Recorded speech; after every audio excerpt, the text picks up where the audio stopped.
Salam sejahtera, nama saya Pipin. Tajuk yang saya peroleh ialah dengan merujuk kepada peristiwa tertentu. Bincangkan kesan sosial dan politik ke atas integriti ASEAN sebagai zon amat bebas dan berkecuali berikutan daripada pertikaian wilayah antara negara-negara ASEAN dan Asia Pasifik. Sekarang saya akan memulakan pembentangan saya. Pengenalan. Umum mengetahui bahawa ASEAN diiktirafkan sebagai sebab rantau yang mengamalkan konsep amat bebas dan berkecuali atau Jomfam pada 27 November 1971 di Kuala Lumpur. Kata ini amat penting kepada negara-negara ASEAN kerana negara-negara ASEAN dapat melaksanakan pembangunan masing-masing dalam suasana yang damai dan juga dapat mengekalkan kestabilan politik di rantau Asia Tenggara. Namun begitu, konsep Jomfam yang diamalkan oleh ASEAN sering mengalami halangan kerana negara anggota ASEAN tidak dapat lari daripada isu pertikaian sepadan atau wilayah antara negara anggota ASEAN serta Asia Pasifik yang boleh mempengaruhi integriti ASEAN sebagai Jomfam. Menurut David, hampir semua negara di kawasan Asia Tenggara terlibat dalam konflik wilayah maupun negara lain yang mempunyai kepentingan nasional di Asia Tenggara. Bertentang itu, pulau kecil dan batuan di kawasan laut merupakan pokok utama kepada kewujudan konflik di antara negara-negara ASEAN atau Asia Pasifik. Selain itu, pertikaian wilayah berlaku apabila penetapan sepadan adalah kurang jelas. Konsep Zone of Peace, Freedom and Neutrality (Jomfam).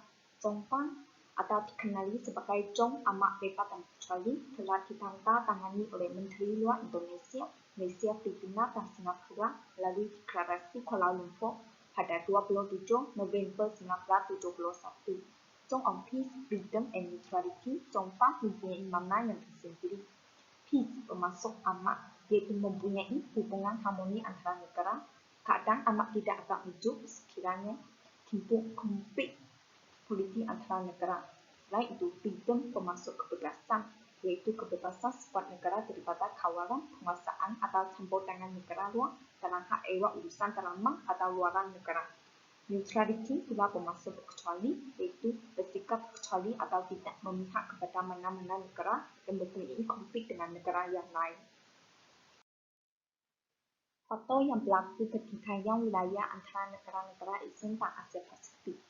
Antara faktor yang mendorong kepada kemunculan konflik wilayah adalah semasa negara kolonial menjajah negara-negara Asia Tenggara. Negara kolonial telah menetapkan sepadan negara dengan sesuka hati. Negara kolonial menentukan sepadan tanpa mempertimbangkan sejarah dan kedudukan negara tersebut. Contohnya, semasa Perancis menjajah Kemboja, Perancis menetapkan sepadan di antara Kemboja dan Thailand melalui perjanjian 1907. Selain itu, penggunaan peta yang berbeza sering menyebabkan pertikaian wilayah berlaku.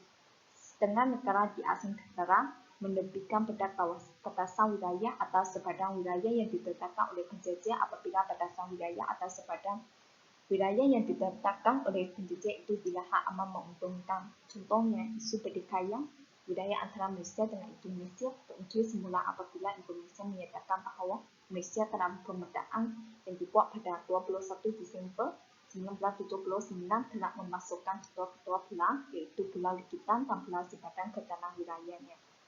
Di samping itu, kekayaan sumber alam di suatu wilayah juga menyebabkan negara di Asia Tenggara bersaing untuk merebut wilayah tersebut untuk kepentingan negara sendiri.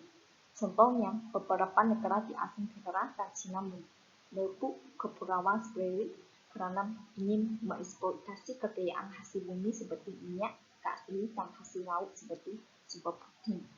Seterusnya, pengenalan soal ekonomi inklusif juga banyak menimbulkan isu pertikaian wilayah antara negara-negara ASEAN dan Asia Pasifik. Hal ini demikian kerana terdapat setengah negara mempunyai pendidikan kawasan perairan dan negara tersebut menganggap bahawa sebuah pulau atau wilayah yang berada di kawasan yang berdinding wilayah merupakan pulau atau wilayah bagi negara mereka. Contohnya, Indonesia dan Malaysia menyatakan bahawa Pulau Likitan dan Pulau Sepadan berada di kawasan perairan zon ekonomi eksklusif negara masing-masing. Walau bagaimanapun, pada akhirnya ketua-ketua pulau tersebut berjaya dimiliki oleh negara Malaysia setelah dibicarakan di Mahkamah Keadilan Antarabangsa.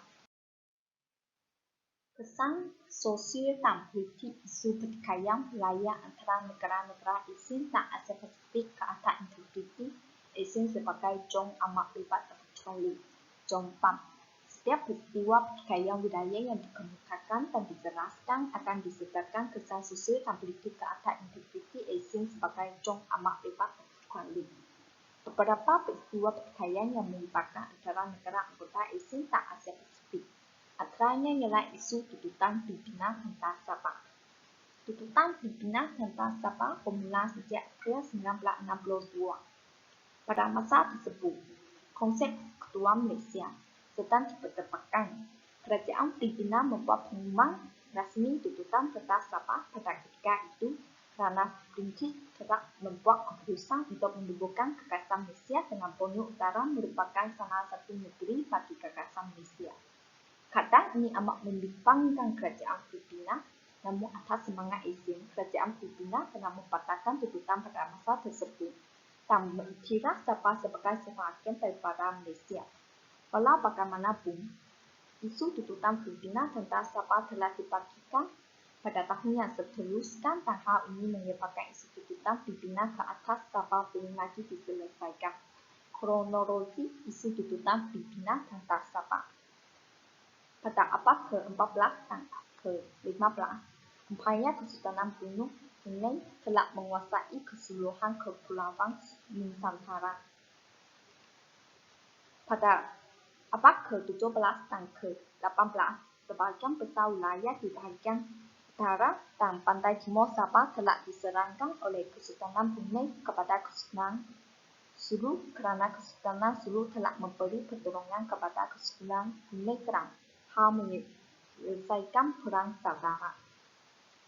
Melalui perjanjian yang ditandatangani antara OB dan Kesultanan Sulu pada 22 Januari 1878, OB telah memperoleh wilayah di Pulau Borneo daripada Sultan Jamal Alam.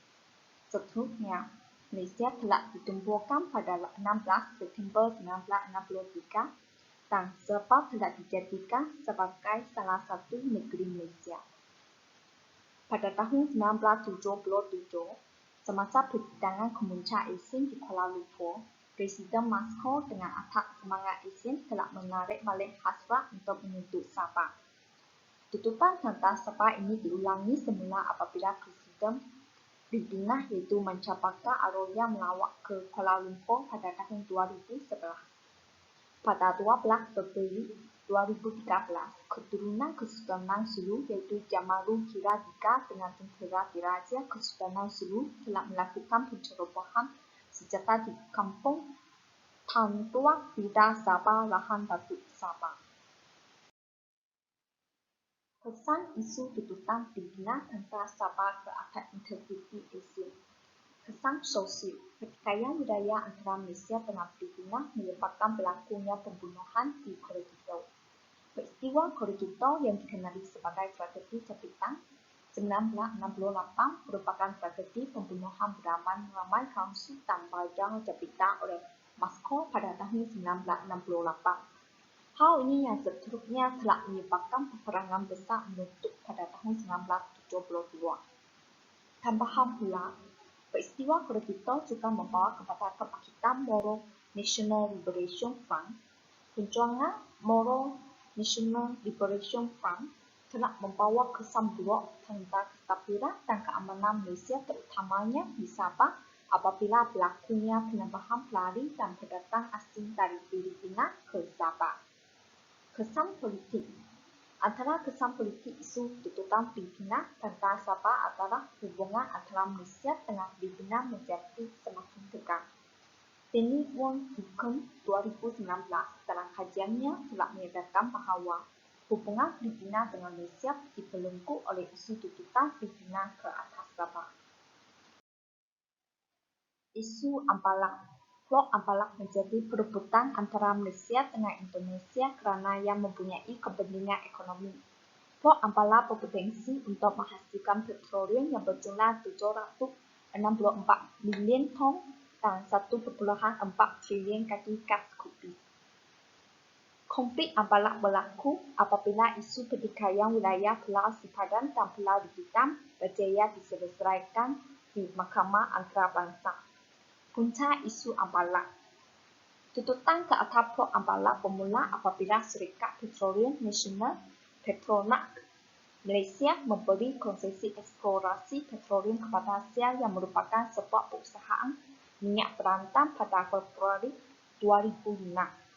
Pada masa yang sama, Indonesia telah memberi konsesi serupa kepada Unoco, iaitu sebuah perusahaan minyak Amerika serta ENL, iaitu perusahaan minyak asal Israel. Hal ini telah menyebabkan Malaysia dan Indonesia menduduk Pulau Ambalak. Krisis pertikaian Pulau Ambalak hampir menjadi konflik bersenjata apabila dua kapal perang Indonesia dan Malaysia saling melakukan perkawalan di kawasan berkenaan. Kesan isu Ambalak. Kesan sosial. Isu Ambalak ini telah menyebabkan hubungan bagi masyarakat di antara ketua-ketua negara terdekat. Isu Ambalak ini telah menyebabkan masyarakat Indonesia mencuat kembali sentimen anti-Malaysia. Buktinya, kapal-kapal utama Indonesia cuba mewujudkan slogan-slogan yang berbentuk anti-Malaysia seperti Kaya Malaysia Sendiri 2, Serang Malaysia dan beberapa slogan lain yang mampu mengundang masalah yang besar antara ketua-ketua negara. Kesan politik. Isu pertikaian Pulau Ambalak telah menjejakkan politik dalaman Indonesia apabila ramai pihak termasuklah ahli parlimen, mahasiswa dan rakyat berasa marah ke atas dakwaan Malaysia ke atas Pulau Ambalak. Selain itu, pihak Indonesia sendiri mengakuinya apabila para pedagang menyatakan bahawa kes Ambalak dan pengawasan pihak tentera di wilayah laut tersebut mengacau kerjasama sosio-ekonomi Malaysia dan Indonesia. Isu Pulau Likitan dan Pulau Sipadan. Pada dekad 1960-an telah terbentuknya kontroversi antara Malaysia dengan Indonesia berhubung hak pemilihan ke atas Pulau Sipadan dan Pulau Likitan. Pulau Likitan dan Pulau Sipadan berada di Laut Sulawesi. Perebutan Pulau Likitan dan Pulau Sipadan berlaku kerana ketua-ketua pulau tersebut mempunyai sumber asli. Sikap Indonesia pada mulanya ingin membawa masalah ini melalui Dewan Tinggi ASEAN. Namun pada akhirnya, Indonesia bersetuju untuk menyelesaikan pertikaian yang berlangsung selama 30 tahun ini melalui pembicaraan di Mahkamah Antarabangsa. Kronologi isu Pulau Likitan dan Pulau Sipadan. Pertikaian Indonesia dengan Malaysia tentang Pulau Likitan dan Pulau Sipadan bermula pada tahun 1967. Apabila Kuala Lumpur dan Jakarta membincangkan sepadan perairan masing-masing, ketua-ketua negara memasukkan Pulau Sipadan dan Pulau Likitan ke dalam batasan wilayah masing-masing.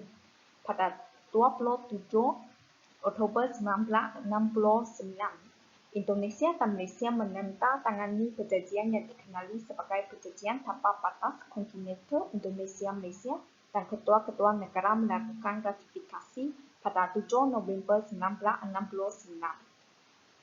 Pada tahun 1991, Kerajaan Malaysia telah meletakkan sepasukan polis hutan setara primo di ketua-ketua pulau tersebut bagi melakukan pengusiran terhadap semua warga negara Indonesia serta meminta pihak Indonesia untuk menarik balik tuntutan ke atas ketua-ketua pulau tersebut. Pada tahun 1992, ketua-ketua negara bersepakat menyelesaikan isu pemilihan Pulau Sipadan dan Pulau Likitan secara dua hala oleh pengawal-pengawal Malaysia dan Indonesia. Antara tahun 1992 hingga 1994, ketua-ketua negara melakukan pertemuan selama 4 kali untuk menyelesaikan isu tersebut.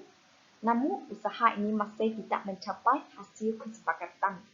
Pada 7 Oktober 1996, Perdana Menteri Malaysia dan Presiden Suharto bersetuju menyelesaikan penentuan status pemilihan Pulau Likitan dan Pulau Sipadan dengan merujuk ke Mahkamah Keadilan Antarabangsa.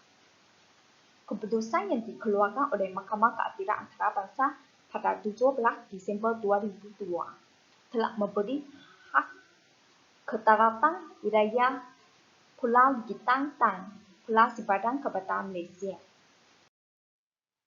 Kesan isu Pulau Ligitang dan Sipadan ke atas integriti Asia. Kesan sosial, pemilikan Pulau Ligitang dan Pulau Sipadan oleh Malaysia sudah pasti akan menyebabkan rakyat Indonesia berasa tidak puas hati dengan keputusan ini. Rakyat Indonesia juga akan mulai tidak mempercayai kepada kerajaan mereka. Dan paham pula, rakyat Indonesia akan mempunyai posisi negatif tentang Malaysia. Contohnya, rakyat Indonesia menganggap Malaysia adalah negara yang semakin sombong, menginjak-injak kewibawaan Indonesia dan tidak berbudi. Selain itu, tindakan yang dilakukan oleh Malaysia tentang Indonesia semasa menutup Pulau Ligitang dan Pulau Sipadan boleh menyebabkan rakyat Indonesia hidup dalam ketakutan. Contohnya, pelakuan blok polisi Malaysia tentang 3 pengawas kelautan Indonesia selama ditahan di Johor. Kesan politik, isu pertikaian Pulau Ligitang dan Pulau Sipadan memberi kesan negatif terhadap hubungan diplomatik antara Malaysia dengan Indonesia. Isu Kepulauan Spratly. Kepulauan Spratly merupakan gugusan kepulauan di Laut Cina Selatan. Kepulauan Spratly ditutup oleh banyak negara, antaranya ialah negara Filipina, China, Malaysia, Taiwan, Vietnam, dan Brunei. Konflik tututan ke atas Kepulauan Spratly telah wujud sejak Perang Dunia Kedua, namun isu ini dianggap tidak wujud kerana data tututan yang sah dibuat ke atas kepulauan ini dan ia hanya dianggap sebagai halangan tentang pelayaran. Pada tahun 1980 hingga 1990, dapat dilihat bahawa terdapat banyak usaha-usaha dilakukan oleh negara-negara yang terlibat dalam konflik Kepulauan Spratly untuk mendapat hak pemilikan pulau tersebut. Negara-negara tersebut menduduk Kepulauan Spratly dengan berdasarkan perkara seperti faktor sejarah, undang-undang laut antarabangsa dan sebagainya. Negara China dan Taiwan menduduk Kepulauan Spratly dengan berdasarkan faktor sejarah. Tuntutan Filipina tentang Kepulauan Spratly adalah berdasarkan prinsip tersendiri yang berbeza dengan prinsip tuntutan negara-negara lain. Sementara itu, Malaysia dan Filipina membuat tuntutan terhadap pulau tersebut dengan berdasarkan kepada batas benua. Kesan isu Kepulauan Spratly ke atas integriti Asia. Kesan sosial, isu pertikaian Kepulauan Spratly menyebabkan rakyat Vietnam hidup dalam kebimbangan dan ketakutan. Contohnya pada tahun 2013, bom nelayan milik rakyat Vietnam dikesan oleh pasukan polis Cina ketika menangkap ikan di perairan yang menjadi rebutan beberapa buah negara tersebut. Kapal peroda dari Cina itu kemudiannya bertindak merampas bom kayu, menahan teko serta menghukum mereka dengan memenjarakan mereka. Selain itu, isu tersebut juga menyebabkan rakyat di negara lain yang terlibat dalam pertikaian di pulau tersebut membantah negatif tentang tindakan Cina. Kesan politik, isu pertikaian Kepulauan Spratly menyebabkan campur tangan kuasa asing yang boleh mengganggu keselamatan di kawasan pertikaian. Contohnya, Filipina telah bekerja sama dengan ketenteraan Amerika Serikat untuk menghalang penguasaan ketenteraan Cina di Kepulauan Spratly. Pada Februari 2018, Amerika Serikat telah mengarahkan kapal pengangkut atau aircraft carrier USS Carl Vinson untuk berlayar di Laut Cina Selatan. USS Carl Vinson yang mampu mengangkut sebanyak 90 buah jet pejuang FA-18 Superhunter dan digunakan sebagai kapal pemunasan utama Silk Road jika terdapat negara yang berlakunya konfrontasi dengan China ke Kepulauan Spratly. Isu Kuil Pret Vihir. Kuil Pret Vihir adalah sebuah kuil yang terletak di kawasan sepadan Kemboja dan Thailand. Kuil Pret Vihir bukan sahaja dijadikan sebagai tempat keagamaan, tetapi dijadikan sebagai tempat menjalankan aktiviti kebudayaan. Tambahan pula, wilayah sekitar Kuil Pret Vihir adalah wilayah yang kaya dengan sumber mineral. Jadi, memandangkan Kuil Pret Vihir mempunyai kepentingan tertentu, maka kuil ini menjadi rebutan dan membawa konflik sejahtera yang lebih serius kepada Kemboja dan Thailand. Kronologi isu Kuil Pret Vihir. Pertikaian Kuil Pret Vihir adalah Kemboja dan Thailand pemula sejak penjajahan Prancis terhadap Kamboja. Kuasa kolonial telah menetapkan sepadan di antara Kamboja dan Thailand melalui perjanjian 1907. Apabila Kamboja mencapai kemerdekaan daripada Prancis, kuil tersebut merupakan sebahagian daripada Kamboja. Pertikaian hangat antara Thailand dan Kamboja mengenai pemilihan kuil Pret Vihir menyebabkan Mahkamah Keadilan Antarabangsa di Hangzhou menedakkan bahawa kuil Pret Vihir berada di bawah wilayah Kamboja. Pada 11 November 2009, Menteri Kehakiman Prirafa Sarirata Wihangka menyatakan bahawa kerajaan Thailand akan menutup semula kuil sepadan itu. Pada 11 November 2013, Mahkamah Keadilan Antarabangsa mengisytiharkan tapal kuil Pret Vihir adalah pemilikan Kamboja dan mana-mana pasukan keselamatan Thailand yang masih di kuil tersebut perlu mengundurkan diri. Kesan isu kuil Pret Vihir ke atas integriti ASEAN. Kesan sosial. Konflik bersenjata akibat isu pertikaian kuil Pret Vihir ini menimbulkan pengorbanan nyawa di mana isu ini telah menyebabkan 3 tentera Kamboja dan 4 tentera Thailand cedera. Perkara ini telah menimbulkan kemarahan rakyat Kamboja sehingga menyebabkan kedutaan negara Thailand dibakar. Kesan politik. Hubungan antara Kamboja dan Thailand menjadi tegang setelah isu sepadan ini membabitkan beberapa insiden pertempuran bersenjata. Isu pertikaian Pulau Batu Putih. Dari segi geografi, Pulau Batu Putih terletak di 7,7 Batu Nautika dari tanah besar Malaysia dan 25,5 Batu Nautika atas laut dari Singapura. Secara jelasnya, jaraknya dari Teluk Romania di negeri Johor ialah 12,8 km manakala dari Singapura ialah 64 km. Pulau Batu Putih mula dikenali secara umum sejak awal 1980-an apabila ia mula dipertikaian oleh dua negara yang berjiran iaitu Malaysia dan Singapura. Pertikaian ini mengambil masa selama 28 tahun untuk diselesaikan. Kronologi isu pertikaian Pulau Batu Putih. Pertikaian ini bermula pada tahun 1979. Malaysia telah memasukkan Pulau Batu Putih, Pulau Batuan Tengah dan Pulau Tibu Selatan ke dalam wilayah Malaysia ketika menerbitkan peta rasmi baru. Pada bulan Februari 1980, Singapura telah mengeluarkan tuntutannya tentang kemasukan Pulau Batu Putih ke dalam wilayah Malaysia dalam peta rasmi Malaysia. Pada 6 September 1994, Malaysia dan Singapura bersetuju untuk menyelesaikan isu pertikaian Pulau Batu Putih dengan merujuk kes tersebut kepada Mahkamah Keadilan Antarabangsa. Pada 23 Mei 2008, Mahkamah Keadilan Antarabangsa dalam kehakimannya memutuskan Singapura mempunyai hak ke atas Pulau Batu Putih. Kesan isu tuntutan Pulau Batu Putih ke atas integriti ASEAN. Kesan sosial. Rakyat Malaysia mungkin merasa kecewa terhadap kerajaan Malaysia.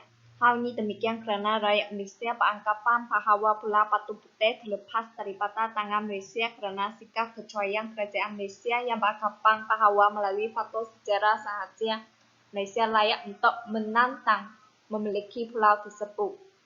Kesan politik. Hubungan Malaysia dengan Singapura tetap baik. Ketua-ketua negara tidak menjadikan isu tersebut sebagai sebab atau puncak untuk memundurkan atau merenggangkan hubungan diplomatik antara ketua-ketua negara. Selain itu, isu pertikaian Pulau Batu Putih juga membawa kesan positif kepada Malaysia kerana Mahkamah Keadilan Antarabangsa telah mengumumkan bahawa Malaysia mempunyai hak ke atas Pulau Batuan Tengah. Keputusan itu menyebabkan Malaysia mempunyai kuasa untuk melakukan pelbagai kegiatan di Pulau Batuan Tengah dan perairan sekitarnya. Langkah yang diambil oleh ASEAN untuk mengatasi isu pertikaian wilayah antara negara-negara ASEAN dan Asia Pasifik bagi mengekalkan integriti ASEAN sebagai zon aman bebas dan berkecuali. ASEAN telah menubuhkan Forum Serentak ASEAN pada 25 Julai 1994 di Bangkok, Thailand. Tujuan penubuhan Forum Serentak ASEAN adalah untuk menjaga kestabilan dan keharmonian negara anggota ASEAN bagi mengukuhkan tarian kerjasama dalam kalangan negara anggota ASEAN. Contohnya, konflik yang melibatkan tuntutan bertindak kepulauan separik antara China dengan beberapa negara ASEAN seperti Filipina, Vietnam, Indonesia, Brunei, dan Malaysia diselesaikan melalui Forum Serentak ASEAN. Di samping itu, anggota ASEAN menandatangani Treaty of Amity and Cooperation atau Perjanjian Persahabatan dan Kerjasama yang menegakkan perdamaian, persahabatan, dan kerjasama antara anggota ASEAN. Tujuannya adalah untuk mewujudkan kestabilan politik dan keamanan di kawasan ASEAN Tenggara. Melalui Perjanjian Treaty of Amity and Cooperation, negara anggota ASEAN tidak menggunakan cara kekerasan tetapi mengedepankan cara-cara damai dalam menyelesaikan isu pertikaian antara anggota negara ASEAN. Contohnya dalam pertikaian antara Singapura dengan Malaysia terhadap hak pemilikan Pulau Batu Putih, ketua-ketua negara bersetuju untuk menyelesaikan isu pertikaian tersebut secara perundangan. Tindakan ini setara dengan prinsip-prinsip yang termaktub dalam Treaty of Amity and Cooperation in Southeast Asia sebagai satu kod perlakuan antara bangsa yang melingkupi wilayah ASEAN. Seterusnya, ASEAN juga menjadi median dengan memberi cadangan untuk menyelesaikan pertikaian yang berlaku di antara negara-negara anggota ASEAN. Contohnya melalui isu pertikaian Kamboja dengan Thailand. Ke atas kuil Pre-Vietnam, ASEAN telah memberi cadangan dan langkah tanpa memaksa ketua-ketua pihak membuat keputusan. Cadangan yang diberikan oleh ASEAN berhak ditolak jika tidak dipersetujui oleh ketua-ketua belah pihak. Kamboja dan Thailand bersetuju dengan cadangan yang diberi oleh ASEAN dengan menggunakan kaedah perbincangan dalam menyelesaikan isu pertikaian ini walaupun kata sepakat dan keputusan maklumat mengenai hak pemilikan persebaran kuil Pre-Vietnam masih belum diselesaikan. Justru negara-negara anggota ASEAN hendak bertindak menurut prinsip-prinsip ASEAN yang ditetapkan. Antara prinsip-prinsip yang ditetapkan adalah menghormati kemerdekaan, kedaulatan, kesamarataan, keutuhan wilayah dan identiti nasional semua negara anggota ASEAN. Menghormati hak tiap-tiap negara anggota untuk memerintah negaranya sendiri bebas dari campur tangan luar, perbuatan subversi, dan paksaan. Tidak campur tangan dalam hak ehwal dalaman negara-negara anggota ASEAN. Pergantungan pada penyelesaian pertikaian secara aman. Menolak pencerobohan dan ancaman atau penggunaan kekerasan atau perbuatan lain dengan apa tuan cara yang bertentangan dengan undang-undang antara bangsa. Kerjasama yang efektif di antara anggota negara ASEAN. Berdasarkan prinsip-prinsip di atas, khususnya prinsip keempat menyatakan bahawa menyelesaikan sesuatu pertikaian antara anggota ASEAN secara aman. Oleh itu, ASEAN mempunyai tanggungjawab dalam menghentikan suatu pertikaian yang berlaku di rantau ASEAN Tenggara. Contohnya, banyak usaha yang dilakukan ASEAN dengan menyelenggarakan berbagai pertemuan di antara negara Kamboja dan Thailand untuk mengatasi pertikaian di antara ketua-ketua negara. Kesimpulan, seperti yang diketahui, kerjasama antara negara ASEAN dapat menyebabkan wujudnya deklarasi Jombang bagi mengekalkan keamanan dan kestabilan kawasan ASEAN Tenggara agar negara-negara anggota ASEAN dapat menumbuhkan perhatian dalam pelaksanaan proses pembangunan di negara masing-masing. Namun, walaupun wujudnya deklarasi Jombang pada tahun 1971, negara-negara anggota ASEAN masih tidak dapat mengekalkan keamanan dan kestabilan kawasan ASEAN Tenggara.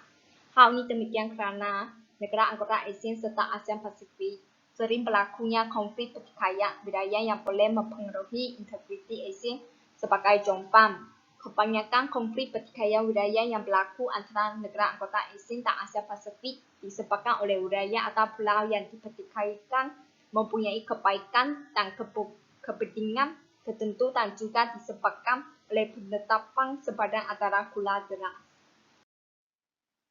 Ini saja daripada saya. Sekian, terima kasih.